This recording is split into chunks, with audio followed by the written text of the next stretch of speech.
Buenos días, mis hermanos. Reciban bendición de Dios de parte de la Iglesia Bíblica Mad. Y en verdad, para nosotros es un gusto saber, primero que nada, que Dios ha tenido con bien renovar las misericordias con cada uno de nosotros. Si hoy podemos estar reunidos aquí, es porque Dios lo ha permitido. Y ese es el gran regalo que tenemos el día de hoy, el poder estar vivos. Pero también le damos gracias a Dios en este día, porque Él nos permite el tener un tiempo devocional como iglesia. En verdad, siempre estamos mencionándolo, pero es algo muy importante. Vivimos en un mundo donde en nuestro contexto occidental, pues lo vemos como lo más normal, lo más común, el poder tomar un devocional como iglesia. Y a veces tal vez hasta no lo apreciamos de la forma que es. Pero viéramos la situación que se vive en Medio Oriente, donde predicar la palabra, donde compartirla, donde tener un tiempo de intimidad como iglesia está vetado y penado, veríamos el gran regalo que tenemos el día de hoy y en general todos los días de poder llevar un devocional como iglesia, un tiempo de edificación mutua. El día de hoy vamos a estar viendo la porción que se encuentra en Marcos 1, versículos 21 al 45 y va a llevar por título Galilea conmocionada. ¿Por qué o por quién? Por la presencia de nuestro Señor Jesucristo y todos los milagros que acontecían cuando Él se encontraba en esta región. Oremos a Dios. Bendito Padre, te damos gracias en esta mañana porque tú nos has traído a este día, Señor, porque tú nos has permitido el despertar, el ver que estamos sanos, Señor, y aun si tal vez hay alguna dolencia física en nuestros cuerpos, estamos vivos, bendito Padre, y damos gracias por ello. También agradecemos porque tú has puesto la iglesia bíblica, Madre, en nuestras vidas, para que sea el lugar donde crezcamos, donde fructifiquemos, donde seamos arraigados y sobreedificados en aquello que tú nos enseñas. Te agradecemos por este tiempo devocional que nos permites tener como iglesia, porque sabemos que es importante el compartir de la palabra juntos como hermanos. Y te pedimos que tú seas con nosotros en este tiempo de estudio de tu palabra, que tú te manifiestes a través de tu Santo Espíritu y que nos des el entendimiento para comprender aquello que tú quieres hablarnos a través de esta porción, bendito Padre. Pedimos esto y damos gracias en nombre de tu Hijo amado, nuestro Señor Jesucristo. Amén. Pues mis hermanos, vamos a entrar en tema. Como les mencionaba, vamos a ver esta porción de Marcos 1, versículo 21 al 45. ¿Y con qué nos vamos a topar en esta porción? Pues vamos a ver que Jesús entra a la región de Galilea, muy en particular a Capernaum, y entraba en la sinagoga los días sábados donde enseñaba. Entonces, la gente cuando escuchaba lo que él estaba enseñando, la gente se quedaba asombrada. ¿Por qué? Porque dice la palabra que enseñaba con potestad en el versículo 22. Es decir, enseñaba con una autoridad que ellos no habían visto, que no habían escuchado en un tiempo.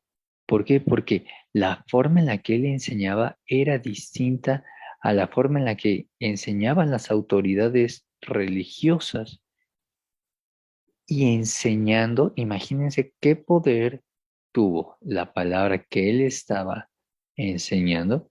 Claro, hablamos de que era nuestro Señor Jesucristo quien estaba hablando, pero el poder de su palabra que en medio de la congregación había un hombre con un espíritu inmundo y este se hace manifiesto, pero no le combate, no se va en contra de él, no, al contrario, le reconoce y le dices, ¿qué quieres con nosotros? Yo sé que tú eres el santo de Dios. Y cuando le menciona eso en el versículo 24, Cristo le reprende, expulsándole entonces de su portador y trayendo libertad a la persona. Y en medio de toda esta escena, la gente se queda más asombrada y preguntan, ¿quién es este que ¿con qué autoridad aún los espíritus inmundos le obedecen? Yo me pongo a pensar, o sea, ¿qué hubiese pasado por mi cabeza si era uno de los congregantes de esa sinagoga en día sábado? Imagínense, voy en el Shabbat a escuchar de la palabra, que era una de las cosas que sí estaban permitidas hacer durante el Shabbat, y voy tranquilamente a escuchar la enseñanza y pum, en medio de la congregación veo toda esta escena. ¿What? Fue lo mismo que pasó con ellos. O sea, la palabra nos dice que se quedaron asombrados. Jesús sale después de la sinagoga, va a casa de Simón y siguen los milagros, siguen las muestras de su potestad, de su autoridad. Sana a la suegra de Simón en el versículo 31. Después viene la sanación de enfermos y endemoniados. En esta sección vamos a ver que habla respecto a los endemoniados de una forma abundante. Empieza desde el versículo 24, cuando reprende a este espíritu inmundo en medio de la congregación de Capernaum, en medio de la sinagoga, y después todavía sigue en versículos 32 al 39. Termina esta porción con la restauración de un leproso del versículo 40 al 45. Aquí lo que muchas veces puede llamar la atención es que podemos ver que Jesús callaba a los demonios para que estos no dieran testimonios de quién era Él, porque claro, le conocían. La palabra nos dice que aún los demonios creen en Cristo y tiemblan, pero también vemos que incluso a quienes Él sanaba, les pedía que no contasen de lo acontecido. Y lo vemos en esta porción, en el versículo 45. Pero la verdad es que ello resultaba en vano. Tanto los demonios, como los que eran sanos daban testimonio de Cristo. Y por ende, pues su testimonio le precedía, porque era un testimonio distinto a todo lo que la gente había visto en el versículo 22, pero también era un testimonio distinto porque los demonios le reconocían, temblaban delante de él. Por eso es que le preguntaban, ¿qué tienes tú con nosotros? Y ese es el contexto en el que vemos cómo Jesús empieza su ministerio en la región de Galilea. Ahora, cuando pensamos nosotros primero que nada en los escribas, aquí vamos a entrar ya un poquito más en lo que nos compete en la aplicación de nuestras vidas. Cuando nosotros pensamos en los escribas, pensamos en hombres prominentes, porque muchas veces se menciona a los fariseos y los escribas, y se engloba a ellos como los maestros de la ley. Pero si entendemos un poquito más el cargo del escriba, el cargo original, no era un cargo de tanta prominencia, no era un cargo que le volviese un maestro de la ley. Fue el hombre quien le volvió un maestro de la ley, porque estos hombres, al ser los transcriptores, acuérdense que muchas veces cuando estaban transcribiendo, algún maestro de la ley daba una acotación y entonces empezaban a agregar estas acotaciones en la Torá, en las nuevas transcripciones. Y entonces ya era la porción de la palabra más el estudio del maestro, y todo esto era transcrito por el escriba. Pero fueron los reyes y los gobernantes quienes decían, bueno, ok, este hombre transcribe, ha de conocer, y les tomaban como sabios, volviéndole sus consejeros. Claro, ello aportó de cierta forma a sus vidas, porque les obligó a estudiar más en las escrituras, a profundizar más en las escrituras para que pudiesen dar un consejo sabio conforme a la ley, pero siempre sin entendimiento, siempre sin esa profundidad. Estudiaban la ley, estudiaban lo que había estudiado el maestro, y a su vez, cuando ellos enseñaban, ya era un reciclado de ideas, porque ellos enseñaban lo que otro les había enseñado de lo que había en la escritura. Eso fue lo que llevó muchas veces al fariseísmo, al legalismo, donde tanto, ¿cómo lo podremos decir? Donde tanta estructura, donde tanto análisis y donde tanto argumento de lo que había en un versículo se volvía en toda una ley sentenciable, castigable, imputable para las personas. Entonces, cuando nosotros pensamos en esto, vemos una diferencia totalmente radical con nuestro Señor Jesucristo. La palabra nos dice que Él estaba lleno de gracia y verdad en Juan 1, versículo 14, me parece. Y vemos que estaba lleno de gracia para con los hombres, puesto que ellos veían y escuchaban el testimonio de este rabí que hacía milagros y que aparte le reconocían como el maestro bueno. Vemos el caso del joven rico en Mateo 19, versículos 16, Marcos 10, versículos 17 y Lucas 18, 18. Y que a su vez este maestro bueno enseñaba con la verdad de la palabra, no buscando leyes que le sustentaran sus sermones, ni comentarios de otros maestros de la ley. Es que el pastor tal, bueno, a nuestros tiempos, es que el pastor tal dijo una vez, o es que el ministro tal hizo mención de esta porción.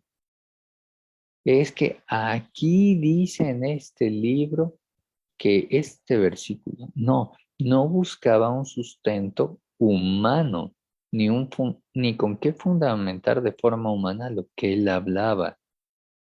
Él lo que enseñaba era palabra de verdad, buscando no poner en aprietos al pecador, quien yacía de por sí en aprietos por causa de su pecado y la señalización que tenía fuertemente no solo por la ley, sino por los líderes religiosos.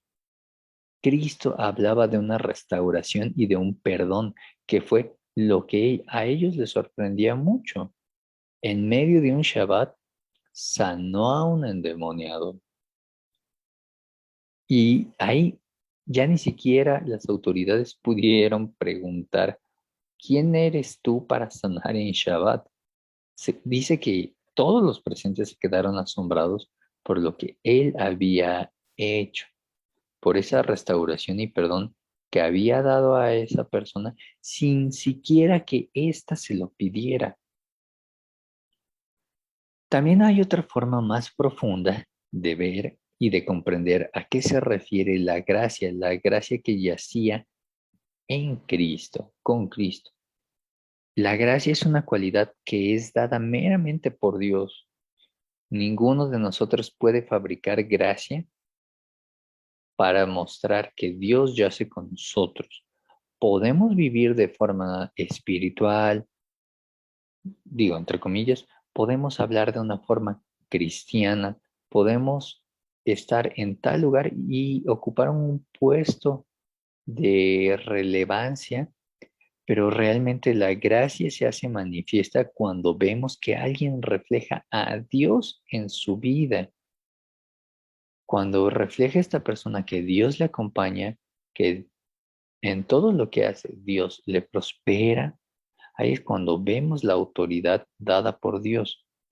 Claro, cuando Dios le prospera en todo lo que hace conforme a la voluntad de Dios, no en que le prospere en lo económico, no en que le prospere en la salud, sino que le prospere en la voluntad de Dios. Aquí cabe mencionar que no fue Jesús quien señaló que él tenía esa autoridad, no fue, pues yo hago con esta autoridad, incluso cuando le preguntan, ¿con qué autoridad tú haces esto? Él les pone una pregunta, ustedes díganme, ¿con qué autoridad Juan bautizaba? Y yo les diré con qué autoridad hago esto. Y como no pudieron responderle, pues él tampoco les respondió, porque él no quería reflejar, él no quería decir con qué autoridad él hacía estas cosas. Quería que la gente percibiera por ellos mismos esa autoridad. Eso lo vemos en Lucas 4:32. Ellos eran quienes percibían lo que Cristo hacía. ¿Por qué? Porque percibían lo espiritual más allá de las palabras que les compartía. A diferencia de los fariseos, que hablaban analizando, argumentando la ley, siempre citando, este hombre de Nazaret, Jesucristo, sorprendía a todos hablando de una forma que ellos no habían escuchado por aproximadamente 400 años, que había sido el silencio de los profetas. Ahora, cuando Él viene a hablar, cuando Él viene a hacerse manifiesto y con ello vienen señales y milagros, pues la gente no podía hacer otra cosa más que confundirlo con un profeta. Esto lo vemos con la mujer samaritana en Juan 4, versículo 19. Ahora, ¿qué vamos a hacer nosotros con esto? ¿Cómo lo aplicamos en nuestra vida? Jesús enseñaba con autoridad porque era Dios mismo quien estaba hablando, pero nosotros podemos contar con ello en nuestras vidas. Podemos enseñar, compartir, predicar el Evangelio con esa autoridad que solamente Dios da. ¿Cómo le vamos a hacer ello? Pues bien, lo primero y lo único que necesitamos es cultivar una relación con Dios a través de Cristo, dejando que en todo momento seamos nosotros transformados a su imagen y semejanza, renunciando a nosotros mismos, cargando nuestra cruz día con día y siguiéndole, permitiendo que cada vez más el reflejo de Cristo en nuestras vidas se haga manifiesto. Recordemos, solamente cuando Cristo mora en un corazón, cuando Cristo yace entronado en un corazón, el cambio de este corazón, es decir, el cambio interno de una persona, el cambio del espíritu de la persona, reflejará en el exterior la gracia de la presencia de Dios al interior, la gracia que solamente Cristo otorga a quien cree en Él y vive para agradar a Dios. Podemos pensar muchas veces que alguien, por ser un pastor, la gracia de Dios yace con él, mas no es así.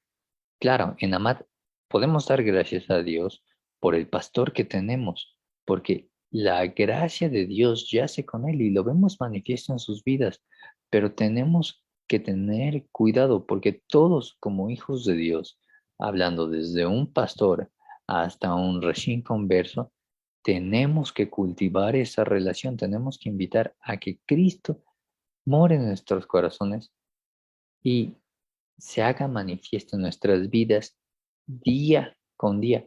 ¿Para qué?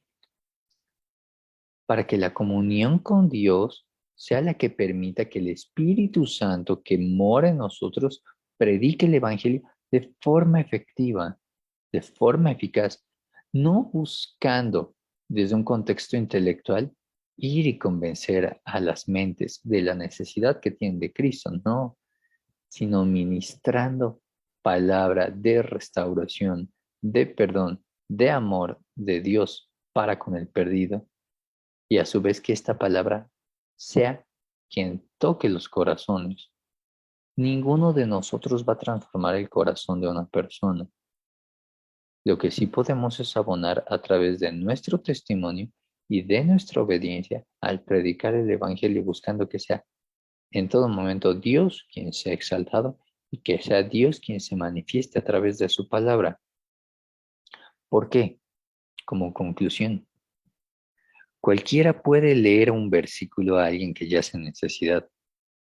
Hay muchas Biblias de estudio que tienen en la parte inicial o a veces en la parte posterior de la Biblia que vienen como temas aflicción, fallecimiento, divorcio, y te vienen versículos. Entonces, cualquiera con una Biblia de esas puede dar palabra al necesitado.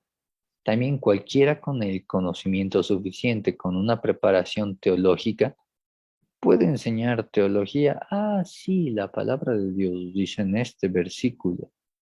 Y al final de cuentas quedarse como un símbolo que reciñe, porque estás enseñando lo que dice la palabra, puedes enseñar la historia, el contexto, pero si no hay amor en lo que nosotros hablamos, en lo que nosotros enseñamos, de nada nos sirve. También cualquier cristiano puede adornar su palabra de forma espiritual, pero solamente el que es un hijo de Dios, el que busca vivir en santidad para con Dios, va a reflejar que no solamente la palabra de Dios es hablada por parte de su boca, sino que es vivida en sus vidas. Para hablar con autoridad hay que tener las cosas bien en claras. Requerimos que el Espíritu Santo chasca, more en nosotros. Y por ello es que necesitamos orar para que el Espíritu de Dios nos ayude para ser verdaderos faros que alumbren en medio de la oscuridad y dejar de abonar al contexto de, ay, es que es un aleluya. Creo que muchos en algún momento lo hemos escuchado. Y ese contexto de, es que es un aleluya, a veces viene acompañado de esta porción. Cuando Jesús les dice a las personas, hagan lo que les dicen. ¿Quiénes? Los fariseos, los maestros de la ley, no lo que ellos hacen. El mundo en ocasiones vive señalando al cristiano porque dicen, ok, ellos hablan de esto, mas no lo viven. Ellos hablan del amor, del perfecto amor de Dios, mas no lo viven con sus hermanos. Ellos hablan de la fidelidad de Dios, mas no lo viven con sus matrimonios. Que era lo mismo que pasaba en Galilea, en Capernaum, en todo Israel. Los religiosos hablaban, pero no lo vivían. Y cuando Jesús se hizo manifiesto en la sinagoga de Capernaum, lo que asombró a todos no fue la palabra que salía de su boca, sino la vida que él reflejaba, la vida con la que él sustentaba lo que él enseñaba. Y es lo que nosotros tenemos que orar, por una vida que en todo momento refleje que no solamente estamos hablando versículos, hablando Biblia, sino que la palabra de Dios que mora en nosotros, que nos ha transformado, se está haciendo manifiesta a través del Espíritu Santo. Oremos por ello.